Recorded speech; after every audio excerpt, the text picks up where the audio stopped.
राखो शरणाई।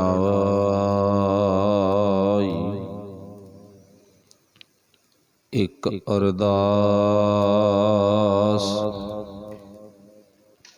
पाठ कीरत की।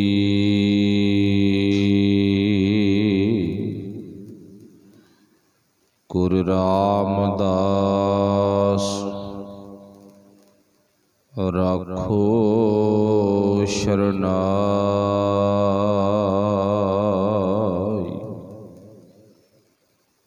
धन वाहिगुरु जी।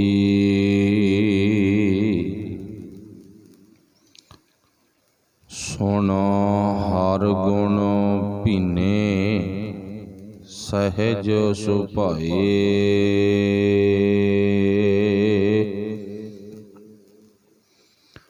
गुरमति सहजे नाम ध्याई।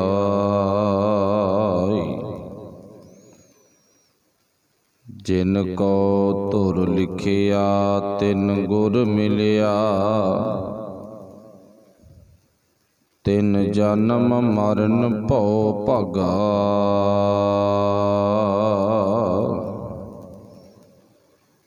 अंदर हों दुरमत दूजी खोई। सो जन हर लिव लागा।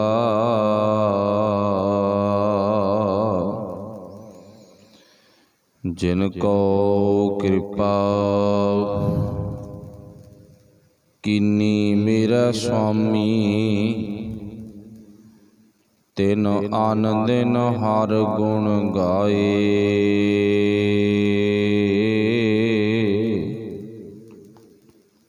सुन मन भीने सहज सुभाए।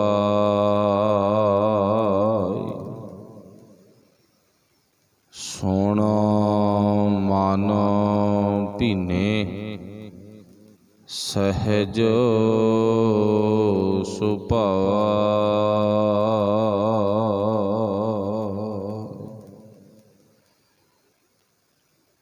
शब्द गुरु साहिब श्री गुरु ग्रंथ साहिब महाराज सच्चे पातशाह जी दी पावन पवित्र हजूरी अंदर जुड़ मिल बैठे सत्कारयोग गुरु प्यारिओ। आप सब संगतां धनता दे जोग हों। धन गुरु ग्रंथ साहिब महाराज जी दी पावन गोद विच बैठ के गुरबाणी दा निग मान रहे हों। आओ गुरबाणी विचार शुरू करिए। सतगुरां दी पावन पवित्र गुरबाणी दी विचार शुरू करन तो पहलां आपस विच गुरफतेह दी सांझ पाउणी प्रेम भावना सत्कार सहित बोलना जी। वाहिगुरु जी का खालसा वाहिगुरु जी की फतेह। गुरु पातशाह जी की बख्शिश हुई है। राग सूही संत महला तीजा। घर दूजे दे अंदर अंग नंबर 767 ਅਤੇ 68 ਦੇ ਉੱਪਰ ਸੁਭਾਏਮਾਨ ਸ਼ਬਦ ਕੱਲ ਆਪਾਂ ਪੜ੍ਹਿਆ ਸੀ। ਉਹਦੇ ਵਿੱਚੋਂ ਇੱਕ ਬੰਦ ਦੀ ਵਿਚਾਰ ਕੀਤੀ ਸੀ। ਅਗਲੇ ਬੰਦ ਵਿੱਚ ਗੁਰਦੇਵ ਪਾਤਸ਼ਾਹ ਜੀ ਕੀ ਜ਼ਿਕਰ ਕਰਦੇ ਨੇ। ਆਓ ਪਾਤਸ਼ਾਹ ਜੀ ਤੋਂ ਪੁੱਛਣ ਦਾ ਸਮਝਣ ਦਾ ਆਪਣੇ ਜੀਵਨ 'ਚ ਕਮਾਉਣ ਦਾ ਢੰਗ ਸਿੱਖਣ ਦਾ ਯਤਨ ਕਰੀਏ। मेरे मालिक ने जिक्र किया है सुन हर गुण भीने सहज सुभाई। बहुत बारी आपां गुरु की पावन बाणी विच सुनिया नाम सुन परमात्मा दी उस्तत सुण। उस अकाल पुरख वाहिगुरु जी दी वडियाई, गुरु दी वडियाई कर भी ते सुन भी। ते सुनने दे संबंधी आपां कहण तो भाव बहुत बारी गुरु की पावन बाणी विचों लाहा खट्टिया सुनिया। सिद्ध पीर सुरनाथ जां सुनिया ईश्वर ब्रह्मा इंद वाला शब्द, जां सुनिया सत संतोख वाला शब्द, जां सुनिया सरा गुणा के गा। इक नी अनेकां जिन हर सुनिया, जिन्हां ने सुनिया तां उत्थे गल की आउंदी है गुरु परमात्मा नूं सुनन दी। ते अज दे पातशाह ने पावन उपदेश विच नाई तां आपां अपनी अख दे मुताबक दिखगे, गुरु दी अख नाल वेखांगे, गुरु तो मत लेके वेखांगे तां काफ़ी सानू चानण पै जाना। पर आपां अपनी मत नाल विख गए ते गुरु ने इत्थे सानू अज ना परमात्मा, ना गुरु, ना कोई होर किसी तरह दा कीर्तन कथा इदां दे लफज वरत के सुनन दी गल नहीं कीती गई। जे आपां थोड़ा जिहा विचार नूं गौह दे नाल विख गए तां अज मेरे मालक ने जिहड़ा जिक्र कीता वो गुण सुनन दी गल कीती आ। गुण सुन किहदे सुनने ने? केवल अकाल पुरख वाहिगुरु जी दे। वो गुणां दा खजाना गुण निधान है। परमात्मा गुण निधान आ ना, ते गुणां दा खजाना परमात्मा मनुख च हर एक जीव दे विच वखो वखरा गुण पाउंदा। परमात्मा दी रची हुई रचना दे विच एक नहीं अनेकां जीव अंडज जेरज सेतज ते उत्पुज इन्हां खाना तो पैदा होने वाले ने। सारियां विच वखो वखरा गुण आ। पातशाह ने गुरबाणी विच अनेक ही उदाहरणां दित्तियां, पंछियां दियां, फल पौधे, छां वाले रुख, पहाड़, किते मिट्टी दी, किते रेते दी। इदां मालक ने बड़ी मतलब सानू समझाउण दे लई उदाहरणां दे दे के समझाया। हर एक दे विच आपो अपना गुण पाया। भी मेरे कहण तो भाव परमात्मा ने हर एक जीव च गुण पाया। किसे च किहो जा, किसे च किहो जा। इसे करके गुरदेव पातशाह जी कहते अज दे शब्द मुताबक कहते तू गुण सुन पाई। सुनने किहदे ने? बंदे दे ना,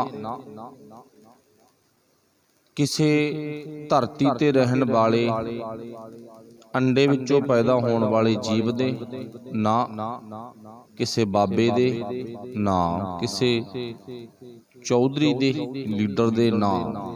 किहदे गुण सुनने आ? हर एक विच गुण ने, आपो अपना गुण आ। पर पातशाह कहते सुनने गुण आता है। पर इत्थे साडा एक सवाल आ उस वाहिगुरू जी नूं कि पातशाह दसोगा गुण सुनिए किहदे? फिर पातशाह जी कहते परमात्मा दे सुनने आ भाई। क्यों? क्योंकि परमात्मा गुण निधान है। उसे दे गुण सुनने आ, होर नहीं किसे दे। होर किसे दे सुनेगा दुविधा विच पै जावेगा। पत्नी दा ध्यान अपने पति दे गुणां ते होवे तां ओह भटकदी नहीं। अपने पति दे गुणां तो ध्यान पासे चला गया भटक जावेगी।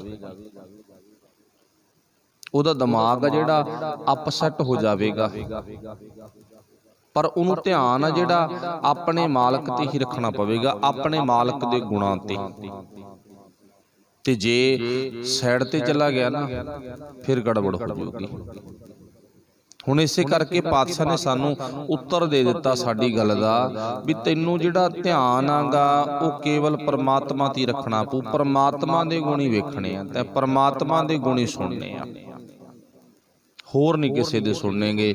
ਇੱਥੋਂ ਸਿੱਧ ਕੀ ਹੋ ਗਿਆ ਵੀ ਗੁਰੂ ਪਾਤਸ਼ਾਹ ਜੀ ਕਹਿੰਦੇ ਰੱਬ ਦੇ ਗੁਣ ਸੁਣ। ਅੱਛਾ, ਹੁਣ ਰੱਬ ਦੇ ਗੁਣ ਸੁਣਨੇ ਕਿਹਦੇ ਰੂਪ ਚ ਆ?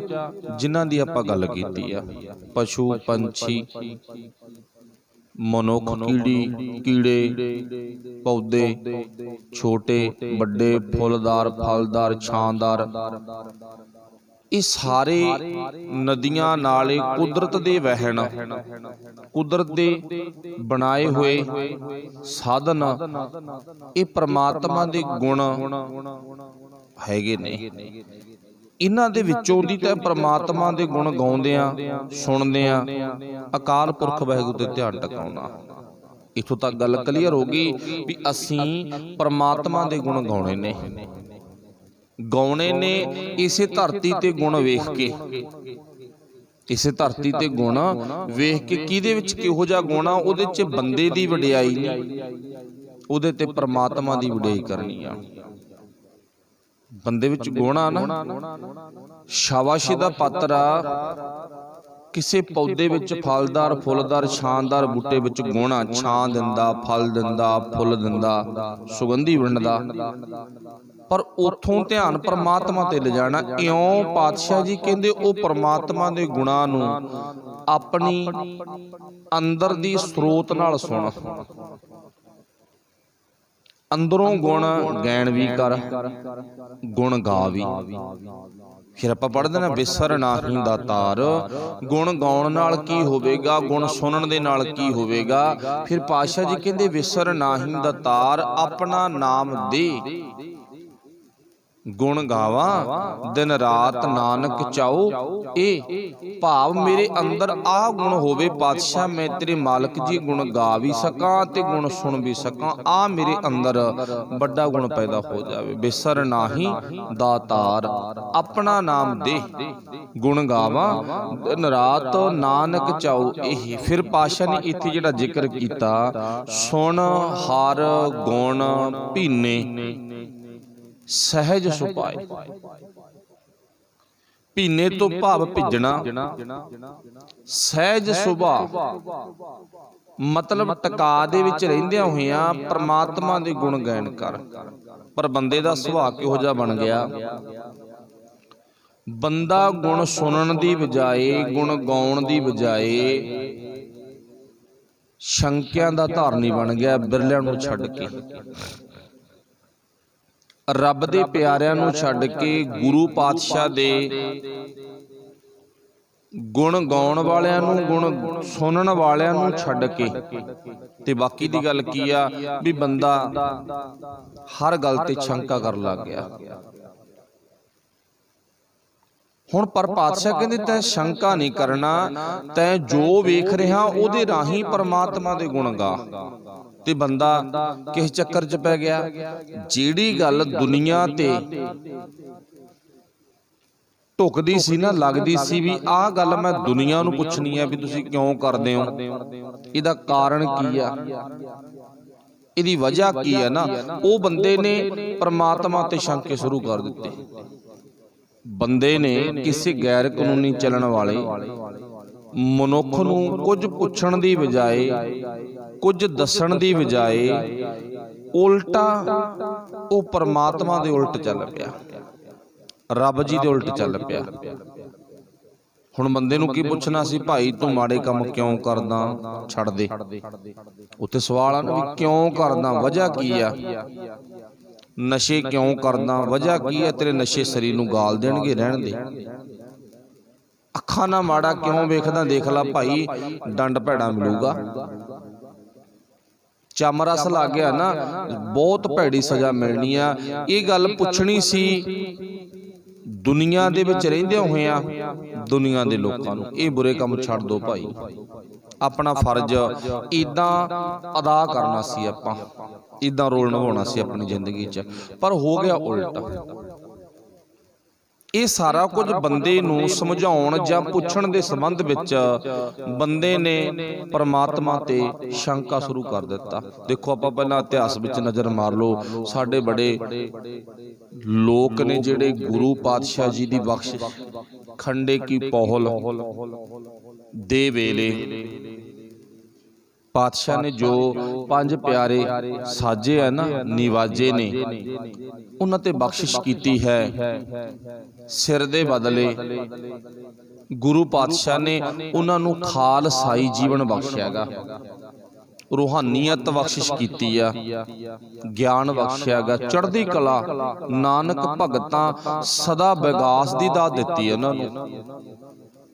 ਪਰ ਇਤਿਹਾਸ ਨੇ ਜੋ ਸਰੋਤ ਸੰਭਾਲੇ, ਸਿਰ ਬਦਲੇ ਜ਼ਿਕਰ ਕੀਤਾ। ਫਿਰ ਅਸੀਂ ਉਹ ਗੁਰੂ ਕੀ ਪਾਵਨ ਬਾਣੀ ਦੇ ਅਨੁਸਾਰ ਸੁਣ ਕੇ ਮੰਨ ਲੈਣਾ ਸੀ। ਬਹੁਤਿਆਂ ਨੇ ਮੰਨਿਆ, ਸਤਿਕਾਰਯੋਗ ਆ, ਪਰ ਬਹੁਤਿਆਂ ਨੇ ਇੱਥੇ ਸ਼ੱਕ ਕਰ ਲਿਆ, ਨਹੀਂ ਜੀ ਇਦਾਂ ਕਿਵੇਂ ਹੋ ਸਕਦਾ, ਹੋ ਹੀ ਨਹੀਂ ਸਕਦਾਗਾ।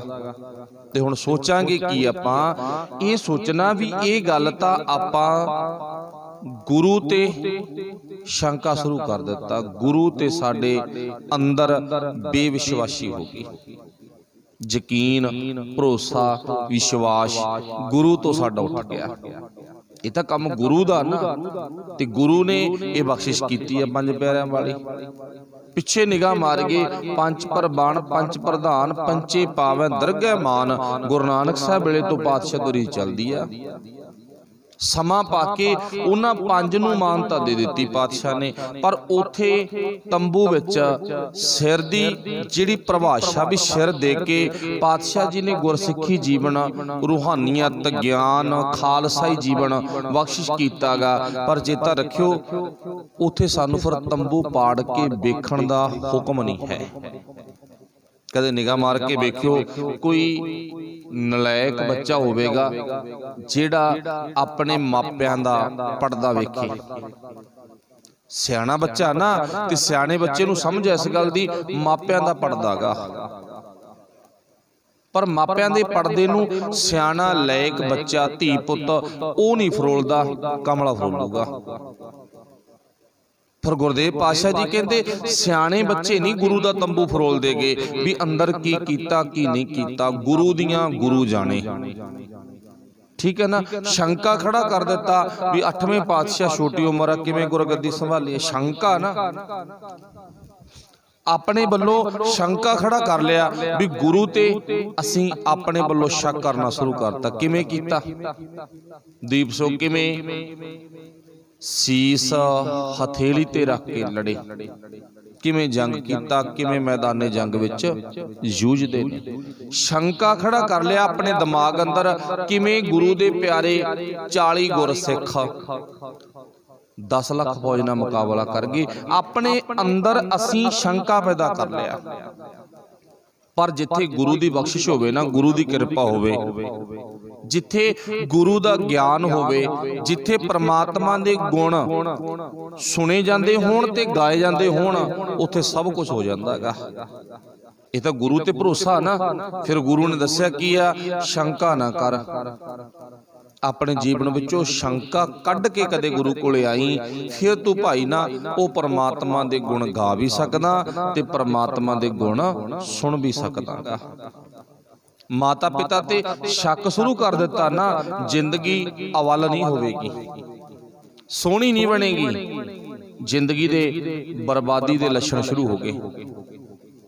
ਪਰ ਮਾਤਾ ਪਿਤਾ ਦੇ ਗੁਣ ਵੇਖਣੇ ਨੇ। ਮਾਂ ਨੇ ਮੇਰੇ ਤੇ ਕਿੱਡਾ ਪਰਉਪਕਾਰੀ ਕੰਮ ਕੀਤਾ, ਮੇਰੇ ਬਾਪ ਨੇ ਮੇਰੀ ਤੇ ਭਾਵ ਕਿੱਡੀ ਵੱਡੀ ਬਖਸ਼ਿਸ਼ ਕੀਤੀ ਆ, ਮੈਨੂੰ ਕਿੰਨੇ ਕੁਝ ਦਾ ਮਾਲਕ ਬਣਾਇਆਗਾ। ਇਹ ਤਾਂ ਆਪਣੇ ਮਾਂ-ਬਾਪ ਦੇ ਗੁਣ ਵੇਖਣੇ ਸੀ ਨਾ।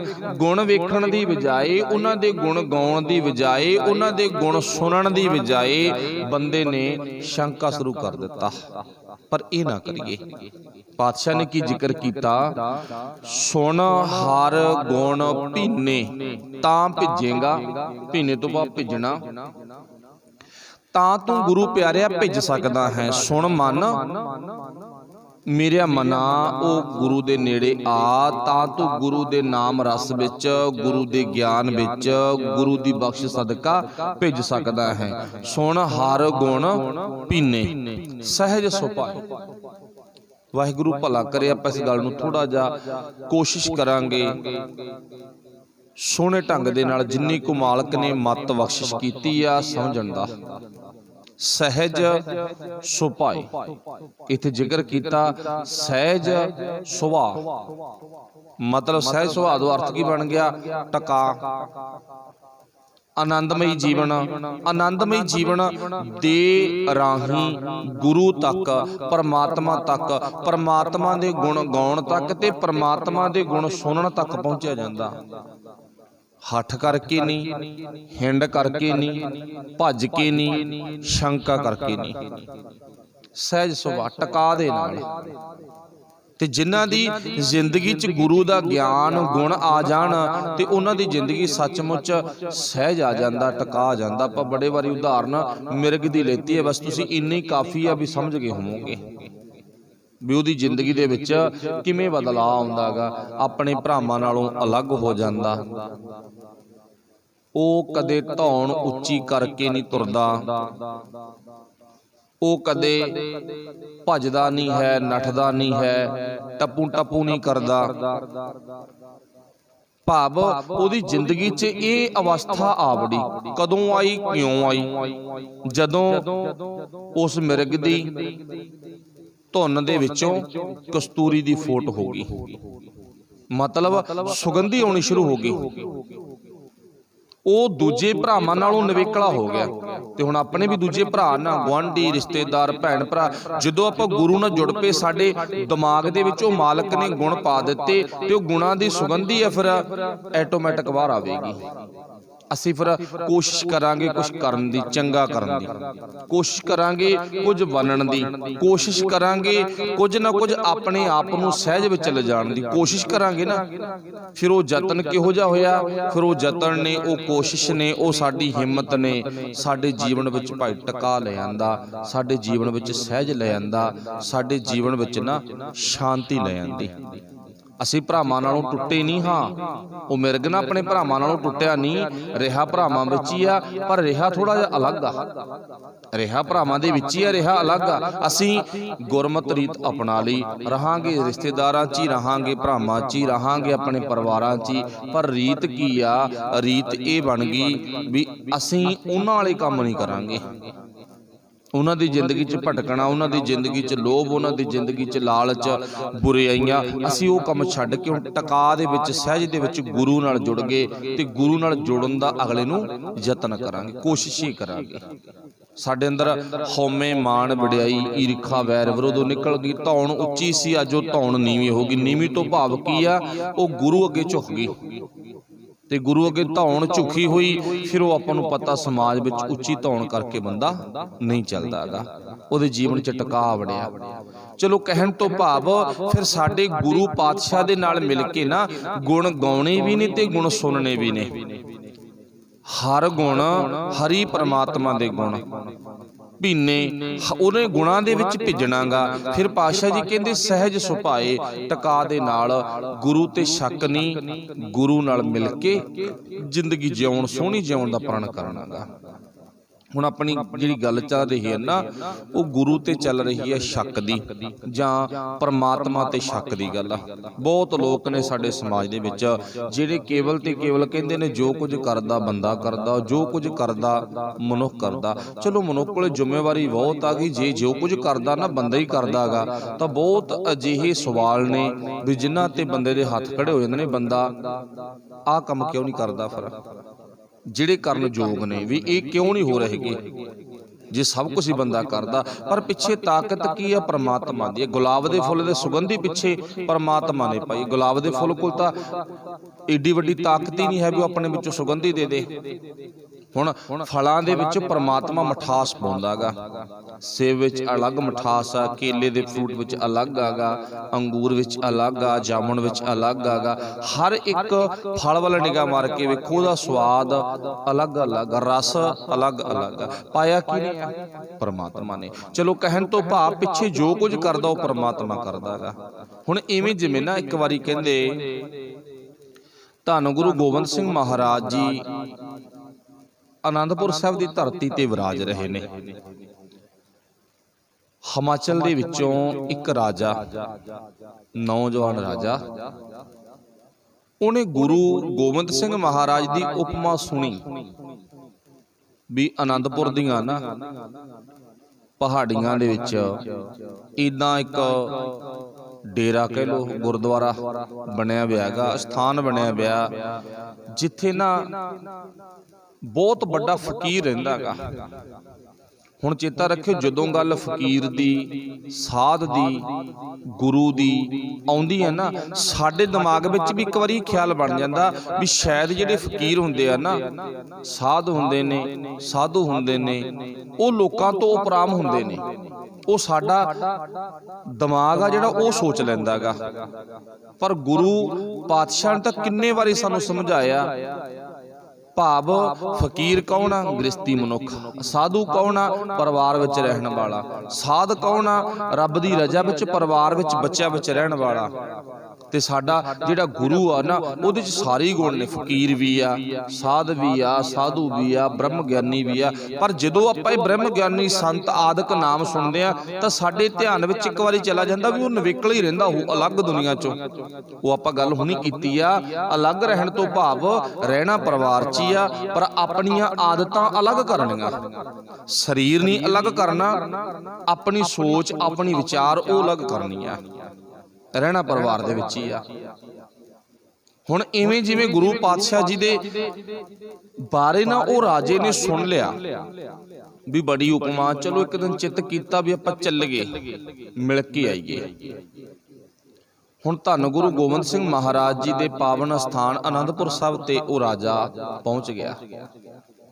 ਤੇ ਪਹੁੰਚਣ ਤੇ ਨਾ ਮਨ ਵਿੱਚ ਸ਼ੰਕੇ ਪੈਦਾ ਕਰ ਲਏ। ਮੈਂ ਸੁਣਿਆ ਫਕੀਰ ਮਾਇਆ ਤੋਂ ਦੂਰ ਰਹਿੰਦੇ ਨੇ। ਉਹ ਰਾਜਾ ਸੋਚਦਾ ਇਹ ਫਕੀਰ ਥੋੜੀ ਆ, ਇਹ ਤਾਂ ਕੋਈ ਬਦਮਾਸ਼ ਹੋ ਸਕਦਾ ਗਾ, ਕੋਈ ਠੱਗ ਹੋ ਸਕਦਾ ਗਾ, ਕੋਈ ਲੁਟੇਰਾ ਹੋ ਸਕਦਾ, ਜਿਹੜਾ ਏਦਾਂ ਲੋਕਾਂ ਨੂੰ ਨਾ ਸਾਰਿਆਂ ਨੂੰ ਇਕੱਠੀ ਕਰੀ ਫਿਰਦਾ ਗਾ। ਮੈਂ ਸੁਣਿਆ ਮਾਇਆ ਤੋਂ, ਰੁਪਈਆਂ ਤੋਂ ਰੱਬ ਦੇ ਪਿਆਰੇ ਸਾਧੂ ਸੰਤ ਮਹਾਤਮਾ ਧਰਮਾਤਮਾ ਫਕੀਰ ਸਭ ਦੂਰ ਰਹਿੰਦੇ ਨੇ ਇਹ। ਪਰ ਕਮਾਲ ਦੀ ਗੱਲ ਆ, ਇਹ ਤਾਂ ਬੜਾ ਆਪਣੇ ਆਸ-ਪਾਸ ਸੁਹੱਪਣ ਦੇ ਵਿੱਚ, ਭਾਵ ਆਨੰਦਪੁਰ ਸਾਹਿਬ ਬੜਾ ਸਜਿਆ ਹੋਇਆ ਗਾ, ਸੋਹਣਾ ਗਾ। ਇਹ ਤਾਂ ਮਾਇਆ ਦੇ ਵਿੱਚ ਖੁੱਬਿਆ ਲੱਗਦਾ ਮੈਨੂੰ, ਐਡਾ ਵੱਡਾ ਮਹਿਲ। ਫਿਰ ਅੱਗੇ ਗਿਆ, ਵੇਖ ਕਿਵੇਂ ਤਖਤ ਤੇ ਗੁਰੂ ਪਾਤਸ਼ਾਹ ਬੈਠੇ ਆ ਨਾ, ਸੁਸ਼ੋਭਤ ਨੇ ਸਿੰਘਾਸਨ ਤੇ ਪਾਤਸ਼ਾਹ ਜੀ ਦੇ ਬੈਠਣ ਵਾਲਾ ਆਸਣ, ਚੌਂਕੀ ਕਿੰਨੀ ਵਧੀਆ ਗੀ। ਤਾਂ ਰਾਜੇ ਮਹਾਰਾਜਾ ਵਰਗਾ ਜੀਵਨ ਜਿਉਂਦਾ। ਇਹ ਗੁਰੂ ਕਿੱਥੇ ਆ? ਇਹ ਬ੍ਰਹਮ ਗਿਆਨੀ ਸੰਤ ਫਕੀਰ ਕਿੱਥੇ ਆ? ਨਾ ਸ਼ੰਕਾ ਪੈਦਾ ਹੋਈ ਨਾ। ਫਿਰ ਨਿਗਾਹ ਮਾਰਦਾ, ਲੈ ਮੈਂ ਸੁਣਿਆ ਸੰਤ ਮਹਾਤਮਾ ਧਰਮਾਤਮਾ ਨਾ ਔਰਤਾਂ ਤੋਂ ਦੂਰ ਰਹਿੰਦੇ ਨੇ। ਤੇ ਹੈ ਵੀ ਗੱਲ ਐਵੇਂ ਆ। ਬੜੇ ਬਾਬੇ ਨੇ ਜਿਹੜੇ ਕਹਿੰਦੇ ਨੇ ਅਸੀਂ ਤਾਂ ਮਾਈਆਂ ਨੂੰ, ਭੈਣਾਂ ਨੂੰ ਮੱਥੇ ਨਹੀਂ ਲਾਉਂਦੇਗੇ। ਅੱਜ ਵੀ ਸਾਡੇ ਸਮਾਜ ਵਿੱਚ ਨਾ, ਪੜ੍ਹੇ ਲਿਖੇ ਸਮਾਜ ਦੇ ਵਿੱਚ ਇਹ ਰੀਤ ਆ। ਪੜ੍ਹੇ ਲਿਖੇ ਸਮਾਜ ਦੇ ਵਿੱਚ ਨਾ ਆਹ ਕੁਛ ਅੱਜ ਵੀ ਚੱਲ ਰਿਹਾ, ਜੀ ਮੱਥੇ ਨਹੀਂ ਲਾਉਣਾਗਾ। ਤੇ ਆਪਾਂ ਪਿੱਛੇ ਜਦੋਂ ਜਾਂਦੇ ਆ ਨਾ, ਤੁਸੀਂ ਸਾਰੇ ਸੂਝਵਾਨ ਸਿਆਣੇ ਹੋ, ਗੋਰਖਨਾਥ ਤੁਲਸੀ ਵਰਗੇ ਭਾਵ ਅਨੇਕ ਹੀ ਇਸ ਧਰਤੀ ਤੇ ਆਏ। ਤੇ ਸਾਰਿਆਂ ਨੇ ਔਰਤ ਨੂੰ, ਕਿਸੇ ਨੇ ਗਿੱਚੀ ਪਿੱਛੇ ਮੱਤ, ਪੈਰ ਦੀ ਜੁੱਤੀ 24 ਘੰਟੇ ਤਾੜ ਕੇ ਰੱਖਣੀ ਚਾਹੀਦੀ ਆ, ਡੰਡੇ ਨਾਲ ਕੁੱਟ ਕੇ ਰੱਖਣੀ ਚਾਹੀਦੀ ਆ, ਇਦਾਂ ਦੇ ਲਫ਼ਜ਼ ਵਰਤੇ ਨੇ ਸਭ ਨੇ। ਤੇ ਹੁਣ ਰਾਜੇ ਨੇ ਕੀ ਸ਼ੰਕਾ ਕੀਤਾ? ਕਹਿੰਦਾ ਅਗਲਾ ਸ਼ੰਕਾ ਮੇਰਾ ਇਹ ਆ, ਇੱਥੇ ਤਾਂ ਬੁੜੀਆਂ, ਮਾਈਆਂ, ਭੈਣਾਂ, ਨੌਜਵਾਨ, ਬੱਚੇ ਸਾਰੇ ਇਕੱਠੇ ਫਿਰਦੇ ਨੇ। ਇਹ ਰੱਬ ਦਾ ਫਕੀਰ ਨਹੀਂ ਹੈ ਨਾ। ये फकीर थोड़ी आ, ये तो कोई खतरनाक व्यक्ति हो सकता। राजा ना मौके दा अपने दिमाग दे विच शंका कीता गुरु दे प्रथाए ते अपनी जिहड़ी पिछे तो अज दी विचार चल रही आ वो भी यही आ भी उहने शंका नहीं कीता, शंका असीं भी करदे आ। समझ गए ना, आप पिछे सारे लफज बोलते किवें गुरु ने खंडे की पौहल तैयार करने वेले 5 सिर लेते। साडा दिमाग इस चीज़ ते लग्या पिया गा, सिर वड्डे बकरे वड्डे, की वड्डिया की नहीं वड्डिया, लड़ाई हो रही है अज। किवें गुरु 8वें पातशाह एडे वड्डे राज तख्त ते बह के दुनिया नूं समझाउंदे नेगे, किवें पातशाह जी प्रचार करदे ने, साडे दिमाग विच शंका। किवें 40 गुरु दे प्यारे 10 लाख नाल लड़ाई कर गए, जंग कर गए, साडे दिमाग विच शंका। साडे दिमाग विच शंका ना, साडे दिमाग विच शंका किवें गुरु नानक साहब ने इन्नी दुनिया दे विच पैदल यात्रा कीती है, किवें सच दा प्रचार तुर के कीता गा। साडे दिमाग शंका ना, ये केवल वो राजे की कहानी नहीं, शायद साडी भी कहानी आ। असीं भी अज गुरु ते शंका करदे आ, पर वाहिगुरू भला करे असीं शंका ना करिए, गुरु की जिहड़ी असली कहानी आ ना उहनूं अपनी जिंदगी च अपनाईए। हुण पातशाह जी दे दरबार विच पुज्जा, वेख्या बड़ा वड्डा महल है, वो गुरु दे घर नूं महल कहंदा ना। राज संघासन ते पातशाह जी तख्त ते कुर्सी ते बैठे ने, उन्हां दे सिर ते बड़ी बड़ी दस्तार सजी आ ते कलंगी लगी हुई आ। इर्द गिर्द कट्ठियां माइयां भैणां वीर बुजुर्ग नौजवान सब कट्ठे बैठे ने। ये गल्लां सारियां उल्ट नेगियां। ये लोग ना फकीर नहीं होणगे, ये तां कोई होर ही होणगे। फकीर दीआं निशानियां राजा अपने दिमाग च बनाई बैठा गा। वो माया तो दूर रहिंदे ने, वो औरतां तो दूर रहिंदे ने, वो घर-बार तो दूर रहिंदे ने, वो महिलां तो दूर, वो तां छपरियां पा के रहिंदे ने कखां कानां दीआं झोंपड़ियां च। ये एड्डा वड्डा महल पाई बैठा। हुण वो राजे दे दिमाग विच शंका गा। जदों शंका लेके गुरु कोले वग गया ना, ते हुण चेता रखियो जिहदे दिमाग विच कोई शंका ना होवे ना, ते इत्थे आपां पढ़िया सीगा हर गुण भीने सहज सुभाए। वो कदे भी सहज की अवस्था विच वीर नहीं आवेगा। जिहदे दिमाग विच कोई भी किसी तरह की गल होवे ना, वो कदे इधर झाकेगा कदे उधर झाकेगा, कदे किवें कदे किवें, टेढ़ा बिंगा, इदां ओहदा शरीर की जिहड़ी क्रिया होवेगी वो चलदी रहेगी, वो टिक के नहीं बैठ सकता। जिहदे दिमाग विच कोई भी गल होवे ते जिहदे दिमाग विच इदां दी गल कोई ना होवे ते चेता रखियो वो टिकदी अवस्था विच आ जांदा गा। सहज दी अवस्था विच, शांति दी अवस्था विच आ जांदा, आनंद दी अवस्था विच। ओनू नहीं पता चलदा भी कौन की कर रहा की नहीं करदा, ओनू इक्को ही गल दा पता मेरा गुरु की कह रहा ते मैं की सुन रहा गा। उहदा ध्यान अपने गुरु दे गुण ते, अपने गुरु दी आवाज़ ते, गुरु दे शब्द ते टिकिया होया गा। वो भाव टका दे विच बहिंदा ते जिहदे दिमाग विच कुछ चलदा वो टिकदा नहीं है। हुण राजे दी इस तरह दीयां हरकतां वेख के कोल गुरु दा प्यारा रुकिया हुआ ना, उन्हें गुरु पातशाह के बेनती की, सच्चे पातशाह ओ वेखो कोई ना राजा आया गा, वेखण नूं लगदा भी राजा। संगत च आके बैठ गया ना, ते पर जिहड़ा उहदा शरीर आ ना, उहदियां हरकतां ने वो कुछ दस रही ने भी, दिमाग विच कुछ है, वो कुछ बोलना चाहुंदा, वो कुछ कहना चाहुंदा गा, कुछ वो सुनाउणा चाहुंदा, सुनना नहीं चाहुंदा, वो कुछ सुनाउणा चाहुंदा गा। हुण जानी जान तां पातशाह भी है ना, ते गुरदेव पातशाह ने जिक्र कीता, कहंदा चलो कोई गल नहीं, जो कुछ सुनाउणा चाहुंदा ना सुन लो। हुण जिहड़ा बंदा वो राजा आके बैठा हिमाचल दा, ते आके गुरु के पातशाह दे प्यारे सिख ने आवाज़ दी, कहना भाई आ तैनूं गुरु पातशाह जी बुलाउंदे ने, ते कुछ सुनाउण दी सुनण दी बजाय ना तू सुना, तेरे दिमाग में जो चलदा गा वो तू अपना बोल दे, जो भी कुछ है, शंका ना कर मन दे विच। हुण सच जाणियो ये ओ सज्जण ने जिन्हां ने गुरु ते शक भी कीता ते बाद विच गुरु दे प्यारे भी बन गए, जिन्हां ने गुरु दे परथाई भी कहा भी न्याणा निक्का जा की करूगा, मैं एडा वड्डा गीता दा माहर, मैं एडा वड्डा विद्वान, मैं एडा वड्डा प्रचारक लखारी आ, ये मेरे मूहरे की हैगा। शंका कीता ना ते बाद विच ओही गुरु दे चरनां विच ढह पे। ਉਹੀ ਢਏ ਨਾ ਚਰਨਾਂ ਵਿੱਚ। ਫਿਰ ਉਹਨਾਂ ਨੇ ਗੁਰੂ ਲਈ ਕੀ ਕੀਤਾ, ਚਮਕੌਰ ਦੀ ਗੜੀ ਵਿੱਚ ਆਪਣਾ ਆਪਾ ਕੁਰਬਾਨ ਕਰ ਦਿੱਤਾ। ਉਹ ਕਿੰਨੇ ਧਨਤਾ ਦੇ ਲੋਕ, ਯੋਗ ਲੋਕ ਹੋਣਗੇ ਜਿਹੜੇ ਭਾਵ ਗੁਰੂ ਤੇ ਇੱਕ ਵਾਰੀ ਨਾ ਸਮਝ ਤੋਂ ਬਿਨਾਂ ਸ਼ੰਕਾ ਵੀ ਕਰ ਲਿਆ ਤੇ ਬਾਅਦ ਵਿੱਚ ਸੁਧਰ ਵੀ ਗਏ। ਪਰ ਸਾਡਾ ਸੁਭਾਅ ਜਿਹੜਾ ਉਹ ਕਿਹੋ ਜਿਹਾ, ਅਸੀਂ ਸ਼ੰਕਾ ਕਰਦੇ ਵੀ ਹਾਂ, ਗੁਰੂ ਸਾਡੇ ਸ਼ੰਕੇ ਦੂਰ ਵੀ ਕਰਦਾ ਤੇ ਅਸੀਂ ਸੁਧਰਦੇ ਫਿਰ ਵੀ ਨਹੀਂ ਹਾਂ। ਉਹ ਆਪਾਂ ਕੱਲ ਵੀ ਸੁਣਿਆ ਸੀ ਵੀ ਗੁਰੂ ਸਾਨੂੰ ਸਮਝਾਉਂਦਾ ਵੀ ਆ, ਪਰ ਸਭ ਕੁਝ ਪਤਾ ਹੋਣ ਦੇ ਬਾਵਜੂਦ ਫਿਰ ਵੀ ਅਸੀਂ ਆਪਣੇ ਆਪ ਨੂੰ ਬਦਲਣ ਦੀ ਕੋਸ਼ਿਸ਼ ਨਹੀਂ ਕਰਦੇਗੇ। ਹੁਣ ਰਾਜਾ ਖੜਾ ਹੋ ਗਿਆ, ਉਹ ਕਹਿੰਦਾ ਹਾਂ ਮੇਰੇ ਅੰਦਰ ਬੋਲਣ ਦੀ ਕਹਿੰਦਾ ਭਾਵਨਾ ਹੈ, ਮੈਂ ਕੁਝ ਕਹਿਣਾ ਚਾਹੁੰਦਾ, ਮੇਰੇ ਸਵਾਲ ਨੇ ਕੁਝ। ਹੁਣ ਆਪਣੇ ਸਵਾਲ ਸ਼ੁਰੂ ਕਰ ਦਿੱਤੇ। ਦਸਤਗੀਰ ਨੇ ਵੀ ਕੀਤੇ ਆ ਨਾ, ਇੱਕ ਨਹੀਂ ਅਨੇਕ ਹੀ। ਸਿੱਧਾਂ ਕੋਲੇ ਗੁਰੂ ਪਾਤਸ਼ਾਹ ਜਾਂਦੇ ਨੇ, ਜੋਗੀਆਂ ਕੋਲ, ਜਿੱਥੇ ਵੀ ਬਾਬਾ ਨਾਨਕ ਦਸ਼ਮੇਸ਼ ਪਿਤਾ ਤੱਕ ਗੁਰੂ ਸਾਹਿਬਾਨ ਗਏ, ਹਰ ਇੱਕ ਥਾਂ ਤੇ ਸਵਾਲ ਹੋਏ ਤੇ ਗੁਰੂ ਨੇ ਹਰ ਸਵਾਲ ਦਾ ਜਵਾਬ ਬੜੇ ਸੋਹਣੇ ਢੰਗ ਨਾਲ ਦਿੱਤਾ ਗਾ। ਤੇ ਹੁਣ ਇੱਥੇ ਉਹ ਰਾਜੇ ਨੇ ਸਵਾਲ ਕੀਤਾ, ਕਹਿੰਦਾ ਜੀ ਮੈਂ ਸੁਣਿਆ ਸੀ ਤੁਹਾਡੇ ਬਾਰੇ, ਤੁਸੀਂ ਫਕੀਰ ਹੋ, ਤੁਸੀਂ ਦਰਵੇਸ਼ ਹੋ, ਤੁਹਾਡੇ ਬਾਰੇ ਸੁਣਿਆ ਸੀ ਤੁਸੀਂ ਸਾਧ ਹੋ, ਬ੍ਰਹਮ ਗਿਆਨੀ ਹੋ, ਸੰਤ ਹੋ, ਮੈਂ ਤੁਹਾਡੇ ਬਾਰੇ ਸਾਰਾ ਕੁਝ ਸੁਣਿਆ। ਪਰ ਇੱਥੇ ਆ ਕੇ ਨਾ ਮੇਰੇ ਦਿਮਾਗ ਵਿੱਚ ਕੁਝ ਚੱਲ ਪਿਆ। ਘਰੋਂ ਮੈਂ ਬੜੀ ਭਾਵਨਾ ਲੈ ਕੇ ਚੱਲਿਆ ਸੀ, ਮੈਂ ਅੱਜ ਰੱਬ ਦੇ ਬੰਦੇ ਨੂੰ ਮਿਲਣ ਚੱਲਿਆ, ਖੁਦ ਰੱਬ ਨੂੰ ਮਿਲਣ ਚੱਲਿਆਗਾ, ਪਰ ਇੱਥੇ ਆ ਕੇ ਨਾ ਮੇਰਾ ਦਿਮਾਗ ਚੱਕਰਾ ਗਿਆ। ਗੁਰੂ ਸਾਹਿਬ ਮੁਸਕਰਾ ਪਏ, ਹੱਸ ਪਏ, ਜਾਣੀ ਜਾਣਾ ਨਾ। ਕਹਿੰਦੇ ਕੋਈ ਨਾ ਭਾਈ ਤੂੰ ਬੁਝਾਰਤਾਂ ਜੀਆਂ ਨਾ ਪਾ, ਜੋ ਤੇਰੇ ਦਿਮਾਗ ਵਿੱਚ ਹੈ ਉਹ ਢੇਰੀ ਕਰ ਦੇ, ਜੋ ਵੀ ਹੈ ਦੱਸਤਾ। ਪਾਤਸ਼ਾਹ ਮੈਂ ਸੁਣਿਆ ਸੀ ਫਕੀਰ ਦਾ ਨਕਸ਼ਾ ਉਹ ਮਾਇਆ ਤੋਂ ਦੂਰ ਰਹਿੰਦੇ ਨੇ, ਮੈਂ ਸੁਣਿਆ ਸੀ ਉਹਨਾਂ ਦਾ ਕੋਈ ਮਹਿਲ ਮੁਨਾਰਾ ਨਹੀਂ ਹੁੰਦਾ, ਉਹ ਕੱਖਾਂ ਕਾਨਾਂ ਦੀਆਂ ਝੋਪੜੀਆਂ ਵਿੱਚ ਰਹਿੰਦੇ ਨੇ। ਮੈਂ ਸੁਣਿਆ ਸੀ ਫਕੀਰ ਆਮ ਨੋਰਮਲ ਜੇ ਕੱਪੜੇ ਪਾ ਕੇ ਰੱਖਦੇ ਨੇ ਤੇ ਤੁਹਾਡਾ ਤਾਂ ਲਿਬਾਸ ਹੀ ਬੜਾ ਮਹਿੰਗਾ ਗਾ।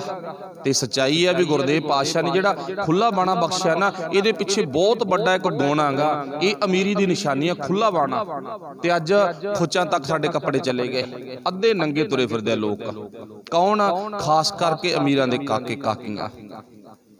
ਧਿਆਨ ਮਾਰਿਓ, ਇਹ ਸਮਾਂ ਕਦੋਂ ਸੀ ਜਦੋਂ ਸਾਨੂੰ ਮਿਣਮਾ ਕੱਪੜਾ ਮਿਲਦਾ ਸੀ ਵੀ ਆਪਣੇ ਮੇਨ ਅੰਗ ਢੱਕ ਲਾ, ਬਸ ਇਦੋਂ ਬਾਅਦ ਤੈਨੂੰ ਕੱਪੜਾ ਪਾਉਣ ਦੀ ਇਜਾਜ਼ਤ ਨਹੀਂ। ਅੱਜ ਅਸੀਂ ਉਹ ਗੁਲਾਮੀ ਖੁਦ ਕਬੂਲ ਕਰ ਲਈ, ਅਸੀਂ ਵੱਧ ਕੱਪੜਾ ਨਹੀਂ ਪਾਉਣਾ, ਨਾ ਪੂਰਾ ਕੱਪੜੇ ਪਹਿਨਣਾਗਾ। ਕਦੇ ਖੁੱਲਾ ਬਾਣਾ ਅਮੀਰੀ ਦਾ ਪ੍ਰਤੀਕ ਪਾਤਸ਼ਾਹ ਨੇ ਖੁਦ ਪਹਿਨਿਆ ਤੇ ਸਾਨੂੰ ਪਹਿਨਾਇਆ।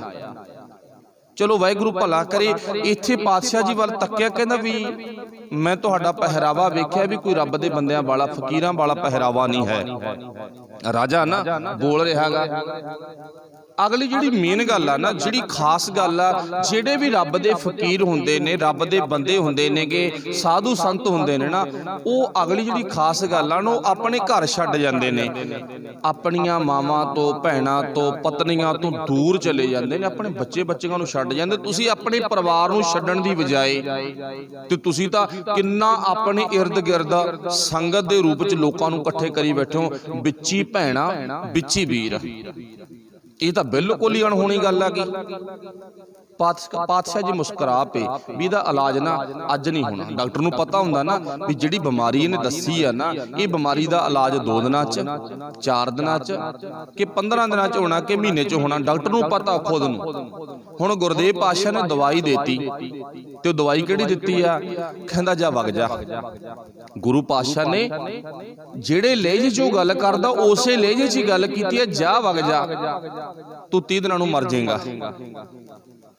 ਹੁਣ ਰਾਜਾ ਜੋ ਗੱਲਾਂ ਕਰ ਰਿਹਾ ਸੀ ਨਾ, ਉਹ ਗੱਲਾਂ ਕਰਦਾ ਉੱਥੋਂ ਗੁਰੂ ਦੇ ਮੁਖੋਂ ਇਹ ਗੱਲ ਸੁਣ ਕੇ ਤੁਰਤਾ ਪਿਆ, ਪਰ ਦਿਮਾਗ ਵਿੱਚ ਕੀ ਚੱਲ ਪਿਆ ਵੀ ਹੈ ਮੈਂ ਤਾਂ ਮਰੂੰਗਾ। ਹੁਣ ਦਿਮਾਗ ਵਿੱਚ ਆਹ ਖਿਆਲ ਚੱਲ ਪਿਆ। ਹੁਣ ਘਰੇ ਗਿਆ, ਪਤਨੀਆਂ ਬੁਲਾਉਂਦੀਆਂ, ਬੱਚੇ ਬੁਲਾਉਂਦੇ ਆ, ਆਸ-ਪਾਸ ਰਹਿਣ ਵਾਲੇ ਅਹਿਲਕਾਰ ਬੁਲਾਉਂਦੇ ਨੇ, ਛੋਟੇ ਵੱਡੇ ਰਾਜੇ ਆ ਕੇ ਮਿਲਣਾ ਚਾਹੁੰਦੇ ਨੇ, ਸਭ ਮਨਾ ਕਰ ਦਿੱਤਾ। ਖਾਣਾ ਦਾਣਾ ਉਹ ਵੀ ਬੰਦ ਹੋ ਗਿਆ। ਹੁਣ ਦਿਮਾਗ ਵਿੱਚ ਕੀ ਚੱਲ ਪਿਆ? ਇੱਕੋ ਇੱਕ ਖਿਆਲ ਚੱਲੀ ਜਾਂਦਾਗਾ, ਕਿਹੜਾ? ਮੈਂ ਮਰੂੰਗਾ।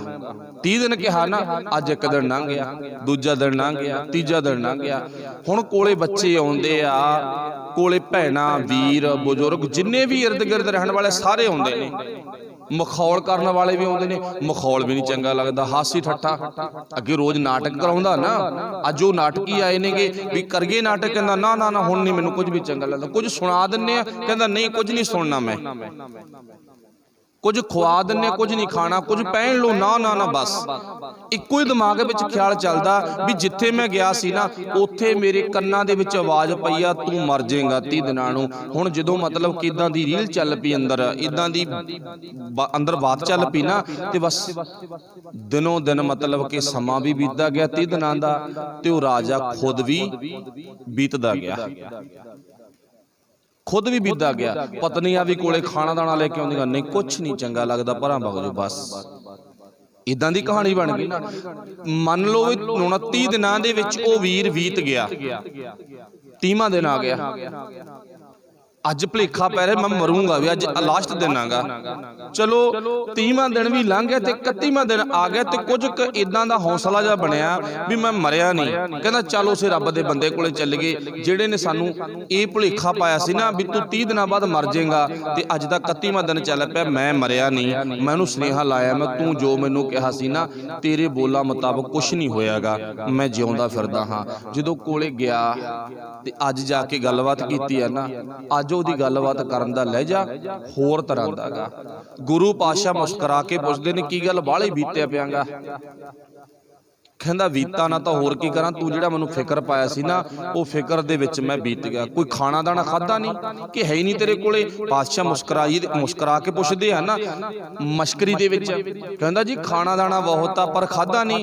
कहंदा चित्त नहीं मन्निया, क्यों? कहंदा मेरे ध्यान च मौत दा डर सी, चज दे कपड़े भी नहीं पहन के, अज की गल राजा तूं चज दे कपड़े पहन के आउंदा? कहंदा मेरे ध्यान च कहंदा कुछ भी नहीं सी, ना चज दे कपड़े, नहाउणा धोना सब हासी ठट्ठा सब विसर गया। क्यों?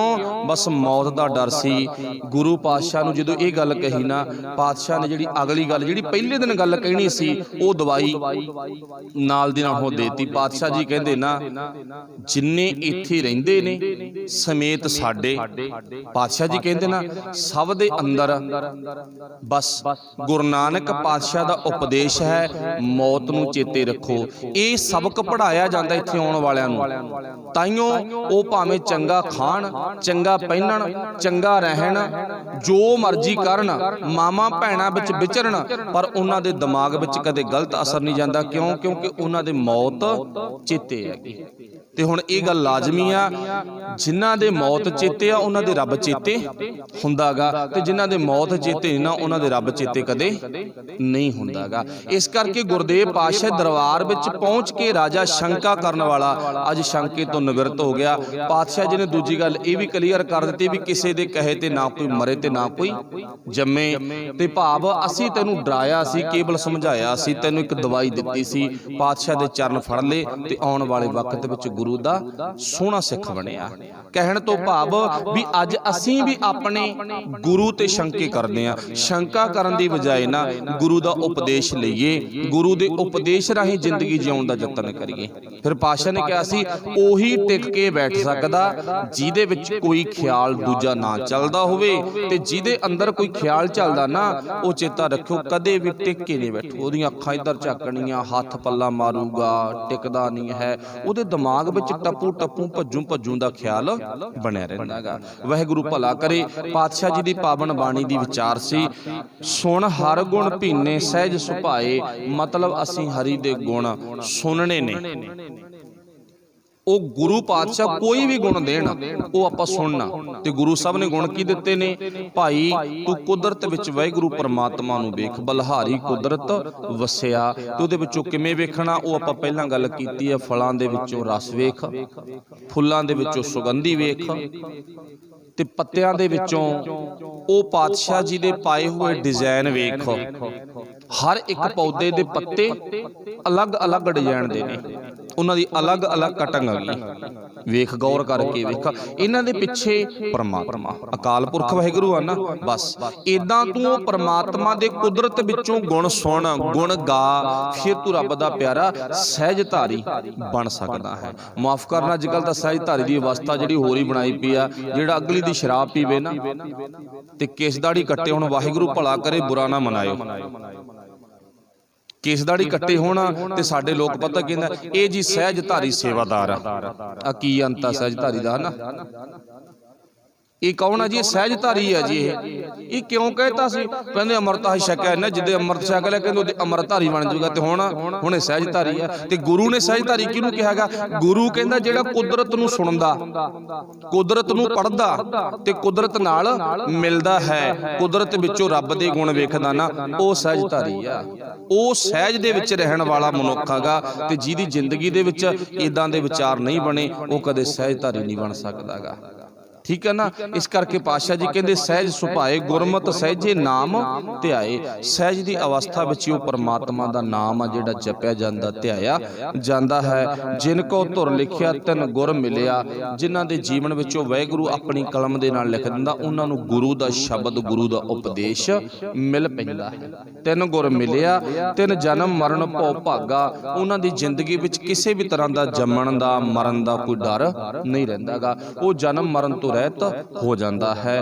ਪਾਤਸ਼ਾਹ ਜੀ ਫਿਰ ਕਹਿੰਦੇ ਅੰਦਰੋਂ ਦੁਰਮਤ ਦੂਜੀ ਖੋਈ। ਫਿਰ ਅੰਦਰੋਂ ਜਿਹੜੇ ਸਾਡੇ ਅੰਦਰ ਖੋਟੀ ਮੱਤ ਸੀ ਨਾ, ਉਹ ਖਤਮ ਹੋ ਗਈ ਭਾਈ। ਅੰਦਰੋਂ ਦੁਰਮਤ ਦੂਜੀ ਖੋਈ, ਕੇਵਲ ਗੁਰੂ ਦੀ ਮੱਤ ਆਵੜੀ। ਜਿਹੜੀ ਦੁਰਮਤ ਹੈ ਉਹ ਚਲੀ ਗਈ। ਜਿਨ ਕੋ ਕਿਰਪਾ ਕੀਨੀ, ਜਿਨ੍ਹਾਂ ਤੇ ਵਾਹਿਗੁਰੂ ਨੇ ਕਿਰਪਾ ਕੀਤੀ ਹੈ ਨਾ ਮੇਰੇ ਸੁਆਮੀ, ਤਿੰਨ ਅਨ ਦਿਨ ਹਰ ਗੁਣ ਗਾਏ। ਉਹ ਦਿਨ ਰਾਤ ਫਿਰ ਗੁਰੂ ਦੇ ਗੁਣ ਗਾਉਂਦੇ ਨੇ। ਲਾਸਟ ਵਿੱਚ ਇਸੇ ਬੰਦ ਵਿੱਚ ਗੁਰੂ ਸਾਹਿਬ ਕਹਿੰਦੇ ਸੁਣ ਮਨ ਭੀਨੇ ਸਹਿਜ ਸੁਭਾਏ। ਓਏ ਮਨਾ ਮੇਰਿਆ, ਉਹ ਅਕਾਲ ਪੁਰਖ ਵਾਹਿਗੁਰੂ ਜੀ ਦੇ ਗੁਣਾਂ ਨੂੰ ਸੁਣਿਆ ਕਰ। ਉਹਦੇ ਗੁਣ ਸੁਣਨ ਕਰਕੇ ਹੀ ਸਾਡੀ ਜ਼ਿੰਦਗੀ ਜਿਹੜੀ ਸੋਹਣੀ ਬਣ ਸਕਦੀ ਹੈ, ਸੋਹਣੇਪਣ ਦੇ ਵਿੱਚ ਅਸੀਂ ਰਹਿ ਸਕਦੇ ਹਾਂ ਤੇ ਸਹਿਜਧਾਰੀ, ਟਿਕਾਧਾਰੀ ਆਪਾਂ ਆਪਣੇ ਆਪ ਨੂੰ ਬਣਾ ਸਕਦੇ ਹਾਂ। ਸੋ ਇੱਥੋਂ ਤੱਕ ਆਪਾਂ ਸ਼ਬਦ ਦੀ ਵਿਚਾਰ ਕੀਤੀ ਹੈ, ਨਾਲ ਥੋੜਾ ਜਿਹਾ ਇਤਿਹਾਸ ਸੁਣਿਆਗਾ। ਬੋਲਦਿਆਂ ਤੋਂ ਬੜੀਆਂ ਭੁੱਲਾਂ ਰਹਿ ਜਾਂਦੀਆਂ ਨੇ। ਗੁਰੂ ਤੇ ਗੁਰੂ ਕੀ ਸੰਗਤ ਬਖਸ਼ਣਯੋਗ ਹੈ। ਸਭ ਦਾ ਧੰਨਵਾਦ। ਗੁਰੂ ਕਿਰਪਾ ਕਰੇ, ਪੜ੍ਹੀ ਸੁਣੀ ਬਾਣੀ ਸਾਡੇ ਜੀਵਨ ਦੇ ਵਿੱਚ ਪ੍ਰਭਾਵ ਪਾਵੇ। ਵਾਹਿਗੁਰੂ ਜੀ ਕਾ ਖਾਲਸਾ, ਵਾਹਿਗੁਰੂ ਜੀ ਕੀ ਫਤਿਹ। ਰਾਮ ਕਲੀ ਮਹੱਲਾ